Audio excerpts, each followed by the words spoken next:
नमस्कार विद्यार्थ्यांनो, संख्या हे टॉपिकवरचे हे उदाहरण आहे बघा.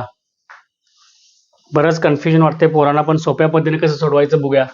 काय दिले, ज्यामध्ये एखादी संख्या दिलेली असते आणि त्या संख्येच्या एकक स्थानी कोणता अंक येईल असं परीक्षेला प्रश्न विचारतात. ओके, सोपं आहे बघा. आता काय करायचं अशा प्रकारच्या प्रश्नामध्ये शेवटची संख्या 3 तेवढंच घ्यायचं, तर घातांक 99. आता काय करायचं, 3 ला कितीदा गुणाकार केला की आपल्याला एकक स्थानी काय येते, 1 येते ओळखायचं. ह्याच्यामध्ये काय केलं मी, 3 × 3 9, 9 त्रिक 27, 27 ला फक्त 7च विचार करा, 7 त्रिक 21, म्हणजे 1 2 3 आणि 4, 3 चा चौथा म्हणजे एकक स्थानी 1 येतो. मग हे पाठच करायचं परीक्षेत, लक्षात ठेवा. परीक्षेत जायचं 3 चा चौथा म्हणजे 1, हे काय असलं मांडत बसायचं नाही परीक्षेमध्ये. मग आता 4 आले, या 99 ला काय करा, 4 न भाग घालवा. 4 दुनी 8 वजा 1 9, 4 चौक 16, किती 3. आता हे काय विचारात घेऊ नका, किती राहिले 3, म्हणजे 3 चा घन काढायचा.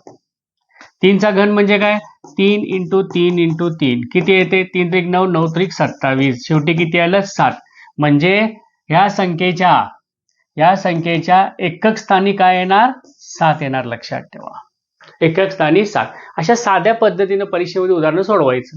असं जर पद्धत वापरला, हार्डली 5 ते 10 सेकंड मध्ये तुमचं उदाहरण सुटतंय, लक्षात ठेवा. ओके, अशा अनेक प्रकारची उदाहरणं जर तुम्हाला सोडवायची असेल तर जाता जाता हे एक बघून घ्या.